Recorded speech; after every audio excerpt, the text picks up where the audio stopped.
ស្ដីនឹងជំរាបសួរបងប្អូនទាំងអស់គ្នាដែលចូលចិត្តថតរូបនិងមានកាមេរ៉ាថ្ងៃនេះដែរខ្ញុំនឹងមានកាមេរ៉ាមួយសម្រាប់មកបង្ហាញបងប្អូនគឺខ្ញុំមាន A7 Mark II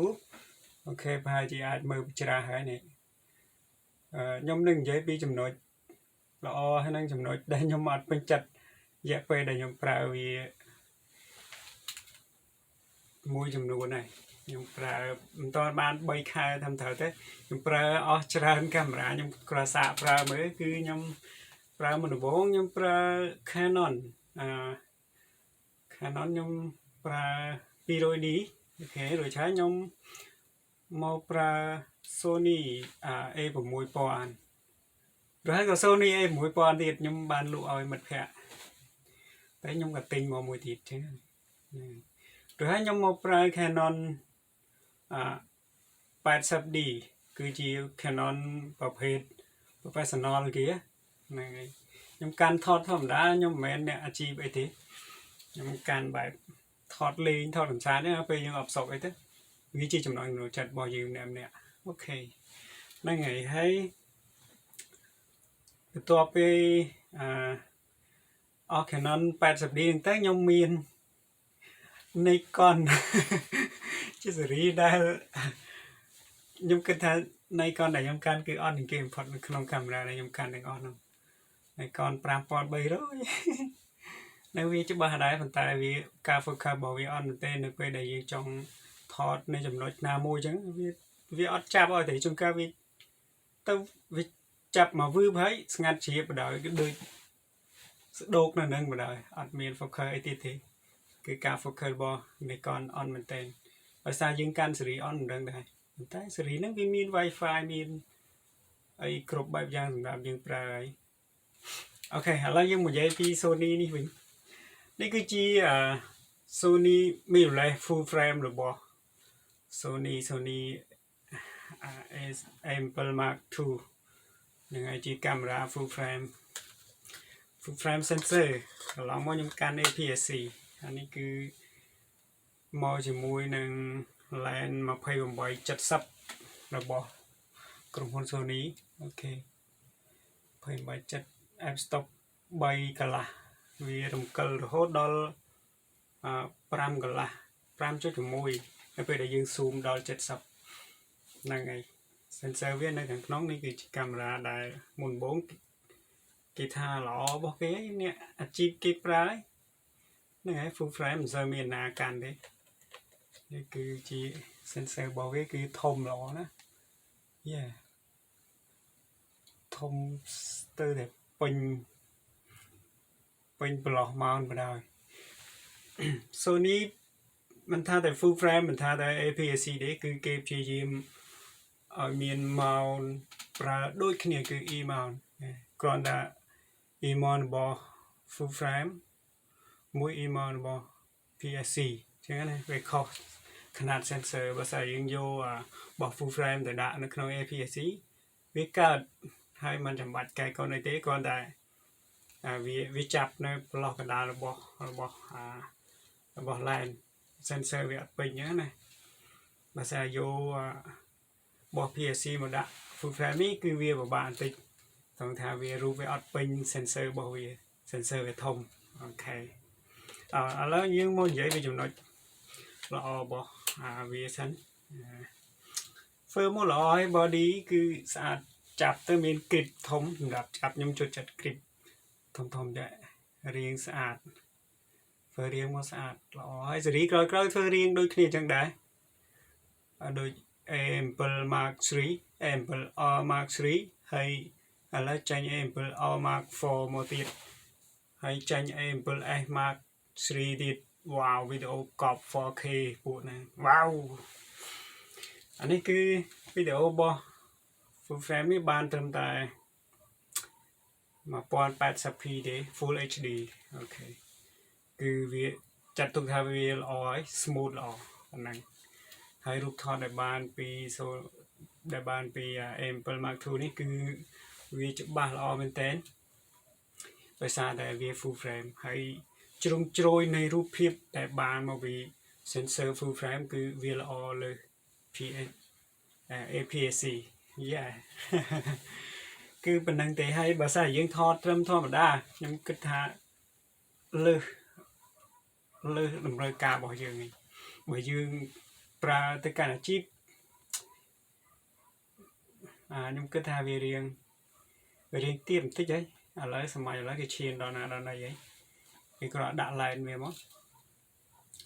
với đây nhung bên chật được nông số ní nó cứ rút hiệp ra cho ba lọ hay video bên đó nhung tôi cho ba này hay miền một quan tục nâng được nông body thì hay camera mua chụp luôn đây professional cán toàn xưng tại admin một quan tục nâng được nông body áแต่โซนี้นี่กีจอบมาอุปกรณ์ตัวหนึ่งปรำอย่าปรำจุงจ้ะเมียนแจะจึงแจะต่างๆโอเคอุปกรณ์ตัวหนึ่งนี่วีล้อตรงไหนหรือว่าทางท่ายังการได้มวยทอดจังยังมันเติมปรังการให้โยจงการกรีติดตัวจังแต่วิธีแบบอัดมีอุปกรณ์ตัวหนึ่งวิธีรูปทอดอย่างบานมาวิเปลี่ยนแต่บะมีอุปกรณ์ตัวหนึ่งนี่คือยืนจื้อเจาะมาโรยแค่เลยถ้ารูปถอดได้ยืนถอดมันคือวีจะบ้าหรอโอเคจำนวนนั้นมวยติด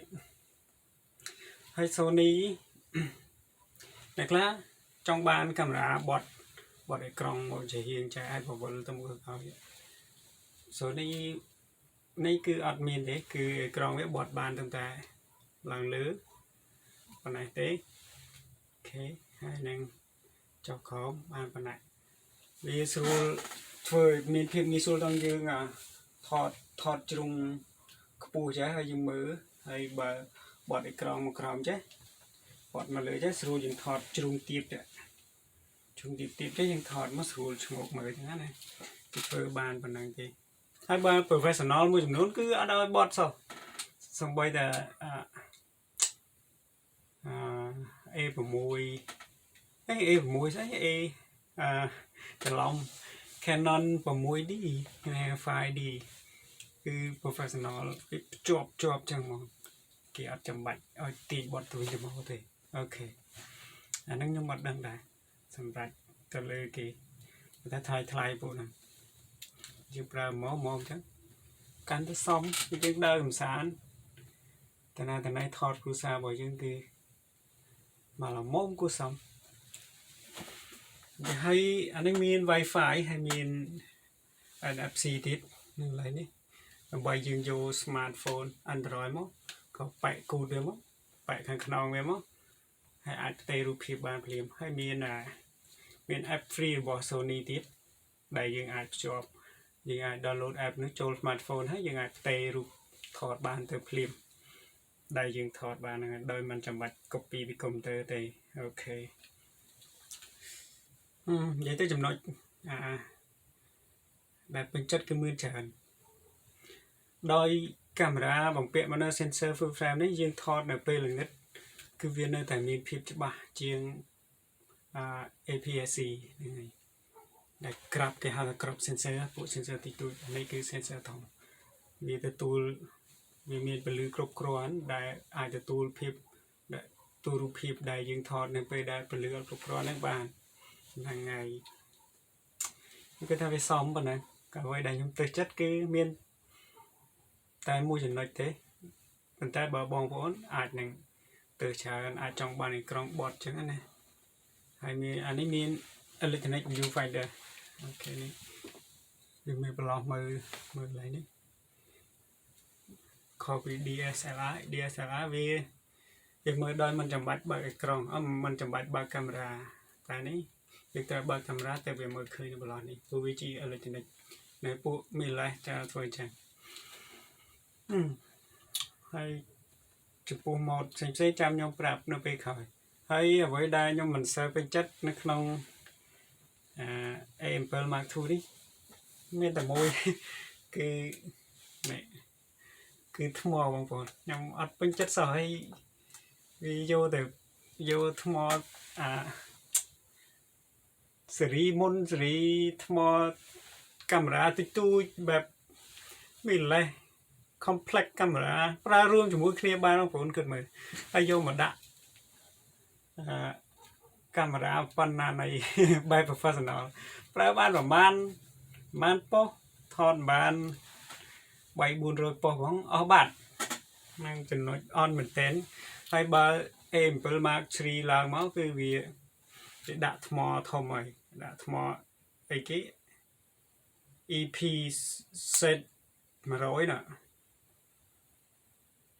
NPF set 100តែអានេះដាក់ NPFW 50គឺថ្មទូចមែនតើមិនឃើញទេមើលមិនឃើញទេអត់ focus អស់តែនៅឆ្កុយអត់ទូចមែនតើអត់ពេញចិត្តសោះពួកខ្ញុំហើយណាជាឈ្នះកាន់ថ្ម4-5ទៅថតរូបត្រឹមមួយថ្ងៃអីកាន់តែមិនរួចទេណាវល់អស់ថ្មវល់ដោះចុះដោះឡើងហ្នឹងហើយចំណុចខ្លះវាអត់ថាច់អាហ្នឹងវាអត់មានបញ្ហាសម្រាប់ខ្ញុំទេតែចំពោះការកាន់គឺប៉ុណ្ណឹងវាស្រួលចំពោះខ្ញុំខ្ញុំចូលចិត្តកាន់ដៃមួយចឹងហើយវាមានស្អីនៅឆ្វេងនេះទាំងអស់តាំងពី mode Siri mode manual mode auto ឯហ្នឹងហើយនេះគឺ shutter speed នេះគឺaperture ស្រីនៅចោលដៃនៅមុខហ្នឹងហើយវាមានច្រើនមានប៊ូតុងច្រើនសម្រាប់ឲ្យយើងកាន់ស្រួលហើយអេក្រង់វាមាត់ល្អទៀតនេះពេញចិត្តអន់ចិត្តតែមួយថ្មในចំណុចដែលអន់ដែលខ្ញុំអត់ពេញចិត្តតិចទៀតអត់អីទេតិចទៀតទៅដូរទៀតទេ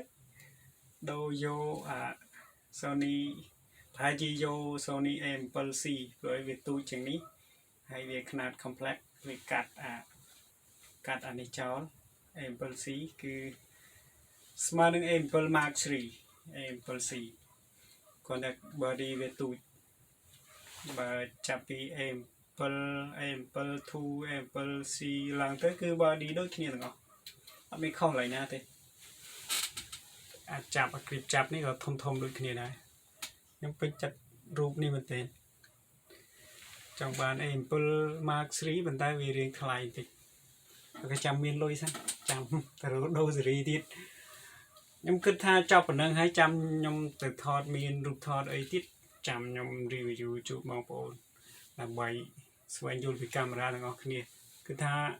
ចំណុចមួយចំនួននេះអាចជួយដល់បងប្អូនដែលចង់បានកាមេរ៉ាឬក៏គិតថាកាមេរ៉ាមួយណាដែលស័ក្តិសមចំពោះបងប្អូនតាំងពីចំណុចល្អពីចំណុចអន់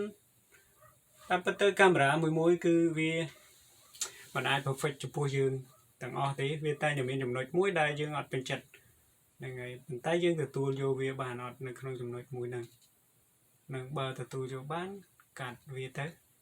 យើងកាន់តែប៉ុណ្ណឹងនេះខ្ញុំគិតថាល្អប៉ុណ្ណាបើខ្ញុំអត់លុយខ្ញុំអត់ដូរទេបើសាមានលុយខ្ញុំដូរទៅទៀតអ្នកលេងកាមេរ៉ាអត់សូវចប់ទេអូនោះមួយនោះអាក្រោយគេអានឹងកាមេរ៉ា fill ខ្ញុំដាក់ fill រួចហើយ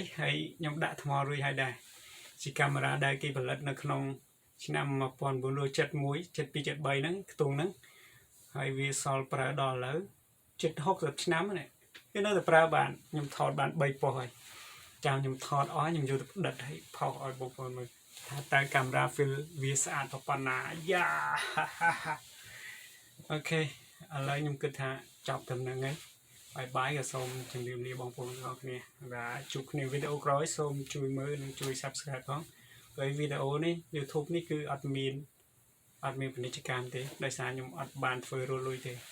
អូខេបាយបងប្អូនជម្រាបលាទាំងអស់គ្នា